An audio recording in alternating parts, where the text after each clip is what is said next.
우리 이제 식중독 들어가겠습니다. 이 중에서 이제 세균성 들어가겠습니다. 자, 세균성 식중독에는 크게 두 개가 다시 있는데요. 하나가 독소형이 있고 감염형이 있고 독소형이 있어요. 감염형은 뭐냐면 식품 안에 균이 들어가 있는 거예요. 그러니까 감염이 된 거죠. 그걸 내가 뭣도 모르고 먹은 거예요. 그렇죠? 그걸 감염형이라고 하는 거고, 독소형은 그 음식 안에 그 세균이 뿜어놓은 독이 들어가 있는 거야. 그거를 내가 모르고 먹은 거죠. 이걸 독소형이라고 합니다. 그럼 감염형은, 자, 우리 세균 입장에서 보세요. 지금 음식 안에 편안하게 있었거든? 그런데 갑자기 인간이 이걸 먹었어. 그럼 인간의 뱃속으로 들어갈 거 아니에요? 그럼 세균 입장에서는, 이곳은 어디야? 그래서 자도 깜짝 놀라겠죠? 그래서 뱃속에 들어서 죽은 듯이 숨어 있어요. 그러다가, 여기도 살만한데? 라고 해서 이제 활동을 시작하겠죠. 결국 얘는 잠복기가 좀 길어요. 잠복기가 길다. 자, 그런데 비해서 독소형은 음식 안에 독이 들어가 있잖아요. 먹고 바로 내가 배가 아프겠죠. 그래서 잠복기가 얘는 짧다라고 보시면 되고요. 어떤 경우에는 0.5시간이에요. 결국 30분이야, 잠복기가. 그래서 먹자마자 배 아파 이러면서 화장실 가는 거죠. 이거를 우린 독소형이라고 하는 거고, 자, 감염형은 음식 안에 세균이 들어가 있다 그랬잖아요. 그러다 보니까 이걸 끓이면 얘는 죽겠죠. 그래서 걔는 가열에 의한 예방 효과가 있어요.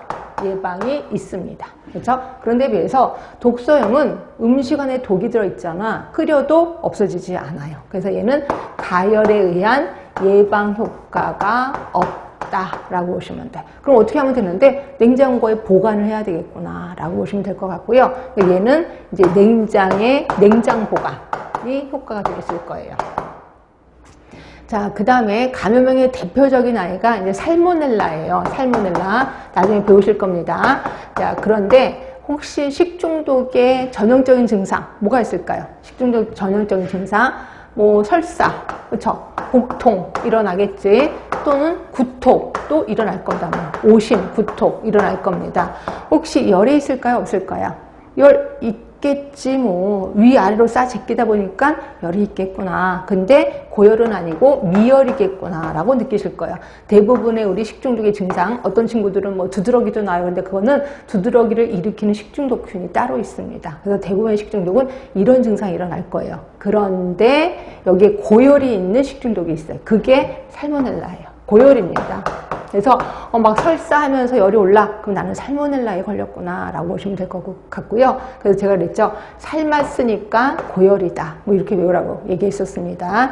자, 그리고 살모넬라도 있고 그거 말고도 또 여러 가지가 있는데 이건 좀 이따 책 보면서 하겠습니다. 그러면 독소형의 대표적인 아이는 포도상구균 식중독.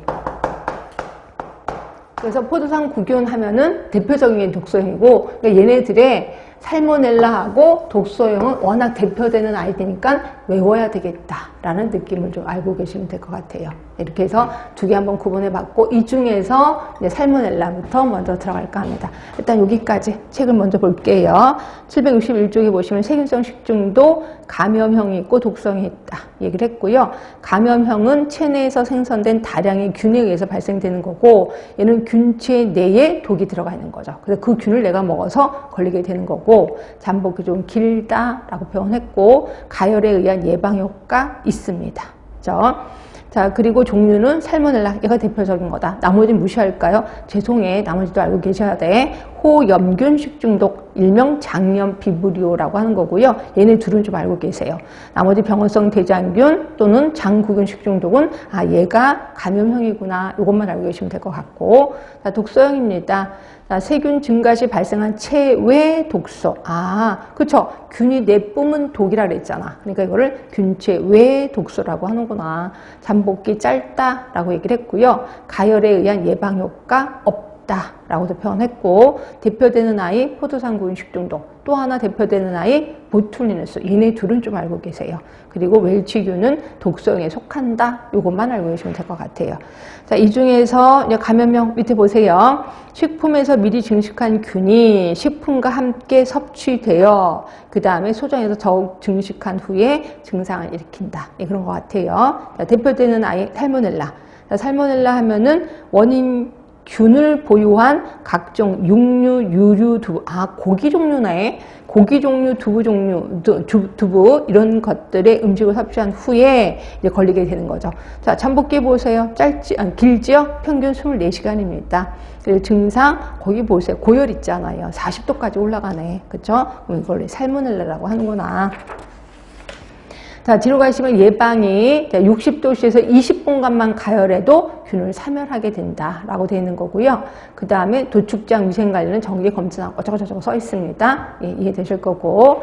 그다음에 호염균식 중독, 그래서 장염 비브리오인데 이거 할 때마다 그 선생님 생각이 나요.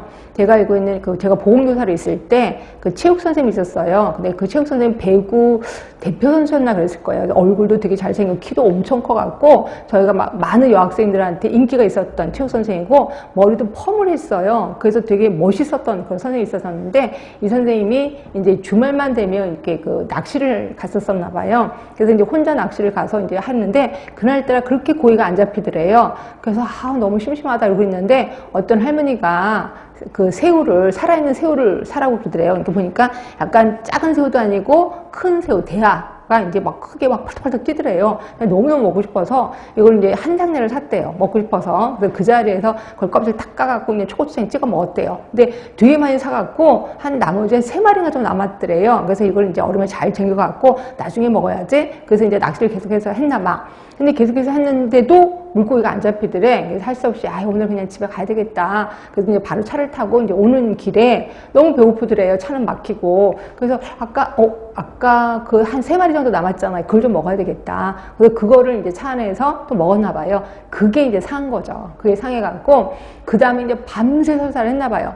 그리고 나면 빨리 그 다음날 병원을 가야 되잖아. 그 다음날 이제 학교 온 거예요. 출근했는데 제가 이제 새벽에 학교를 간다 그랬잖아요. 그래서 이제 새벽에 가서 보건실 문을 딱 여는데 저쪽 복도 끝에서 막 이상한 소리가 나네요. 귀신 소리가. 그래서 제가 너무 무서워갖고 꼼꼼한데 누구야 막 소리를 막 질렀거든요. 그랬더니 선생님 저예요 이러는데 체육 선생님이에요. 그래서 막 이렇게 쓰러져 있는데 선생님 뭐 하시는 거예요? 그랬더니 자기 지금 설사를 너무 많이 한다는 거야. 그래서 이렇게 엎어져 있는데 벌써 이미 그 바지 뒤에는 다 젖어 있는 거예요. 냄새도 엄청나고.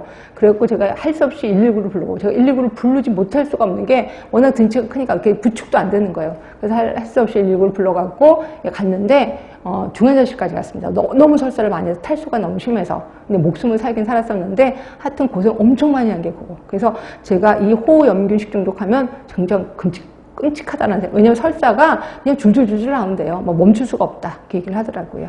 하여튼 이거